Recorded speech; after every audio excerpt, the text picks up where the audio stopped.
Paul, who's back in training today? No names, but we've got 5 lads, as I hoped, that are certainly going to be out there.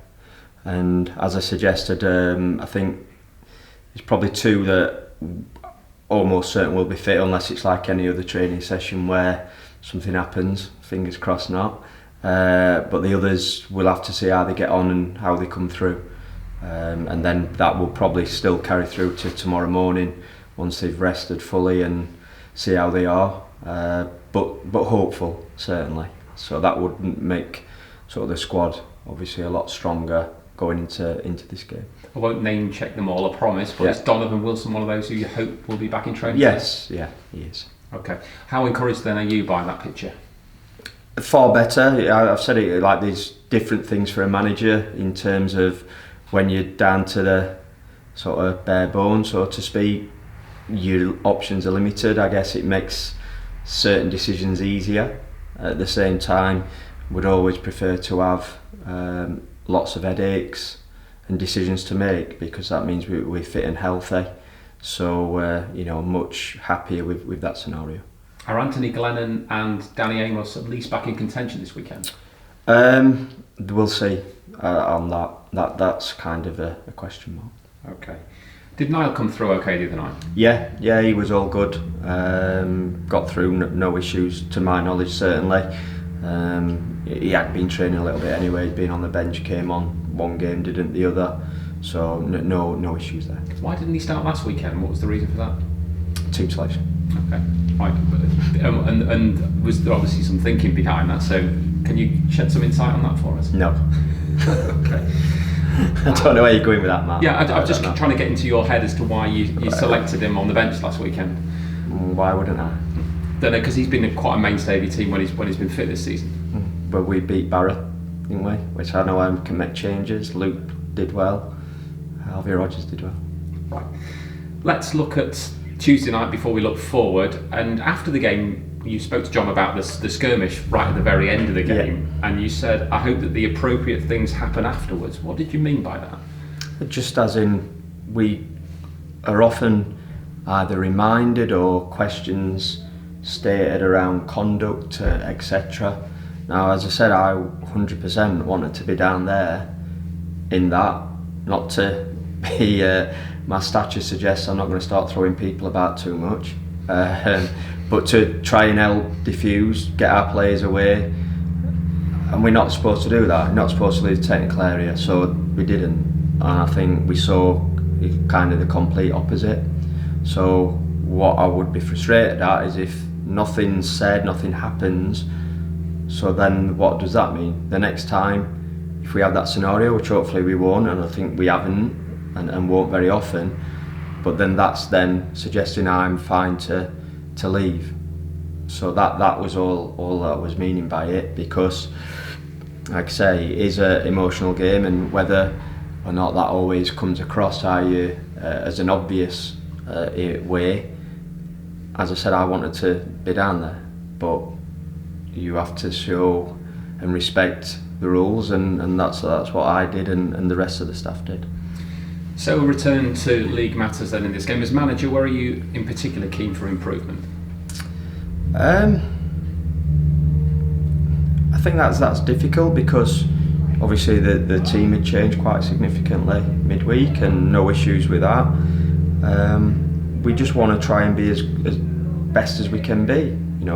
However we set up, certain things we remain constant in terms of what we look for.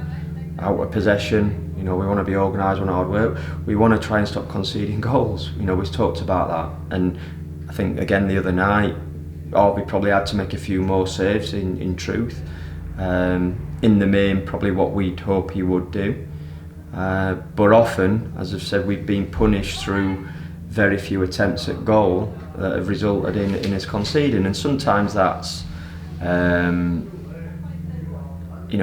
as frustrating it is, we have to give credit to the opposition, whether it's a good strike, a great ball in, good finish, whatever it is. But that's certainly something we're looking to improve on, and going the other way, as we've often said about trying to be clinical. But goal scoring like I said, without sort of blowing teams away, the goals are there, and you would hope to pick up, points from being in winning positions. That's something that, again, we've obviously spoken about, looked into that a little, but... Are you any the wiser? I think there's some obvious things that happen, I would say, in most games that you watch when a team's in front. That often sparks a reaction from the opposition, but maybe on our side we've just got to at least make sure we've got the mentality that we don't stop what we've been trying to do, at least. And sometimes that's easier said than done, because like I said, opposition have to react, but that will just be a message just to make sure that at least we've got the right intentions, because that's always should have been the case anyway. Said to you before, it's not a case of just, we've got in front now, let's just defend, which sometimes is what some teams, managers do, and sometimes that works, sometimes it doesn't. But I just want to make sure that mentality is there within the group and whichever players are out on the pitch. How much is your own team's mentality your biggest enemy at the moment, do you think? I think it's something that we can get better at, and some of that comes through experience of playing together, getting to know each other, and some of that getting to know each other is myself, staff and the players as well. I think I've kind of been doing quite a bit of reflecting of late and thinking about a situation, and people might not like to think about it. We're still a new group, and we're talking also about some players where it might take a full season until they get to know exactly what we want, or physically get to where we want, because we've talked about how we like to train, etc. But obviously within that we've still got to try and get as many results as we can as quickly as possible. So it's not excuses, but it's some things I'm looking at and reasoning and looking at the overall situation. The idea from the is always is, but was to improve. And you've heard me say enough times in terms of the quality of player that we've got, I think we have improved. We've needed to improve because of the league as well, and I think that's evident already in terms of how tight the league is, how near enough everyone takes points off everyone. I know that sort of phrase can be bandied about, but as I said, you only have to look at the league table. Going into the weekend, play Accrington with 3 points behind, and I think they're 3 points off the playoffs. So really tight league. So it's just about trying to constantly improve, whether that's individuals or as a team. And part of that is a mentality, and that will come through more experiences shared together, whether they're good or bad. And that's what we're looking to do. You've had a tricky start. In a month's time, might it be a more accurate gauge as to what might be in store this season? That's the hope in terms of we want to stay in contention, and the league position, as in the number next to our name at the minute, is easy to say, well, you're not in contention, but points wise we certainly are, and that's what we've got to try to do consistently, even whether it's the next month, whether it's Christmas, whether it's into March, because then all of a sudden you give yourself a chance. And I've seen many teams start well. They're the ones that I find most interesting in some leagues, when I see players and I see some managers and I think, okay, let's see where you are in a couple of months. And some already are starting to creak a little bit, some are doing great and will continue to do great. That's life. But whether it's boring, whether it's long in the tooth, experience, however you want to say it, seen enough of these situations happen, and I'm not going to be that person that gets carried away. Would it be easy to? No, it's not. I said, have you seen it? It's obvious. Because you always take a long-term view, as you mentioned just there. I just wondered whether it would be easy to get sucked into thinking about the here and now. No, if anything, it'll be the opposite with me. Right, yeah. It'll be the negative side of it, rather than once this kind of initial emotions gone away from a performance or a result, that you think that longer term goal. And I've said this group is a good group. What there is 100% some improvement required and needed that we've just discussed. But the potential's there. Now we've got to try. A big part of my job and the rest of the staff is bringing that potential out.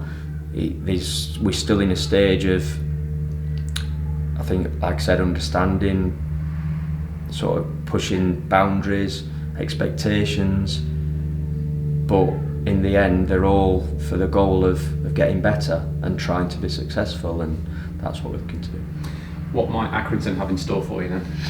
A big test. I like quite a lot of the players, in truth. Certainly attacking wise, got some real obvious threats.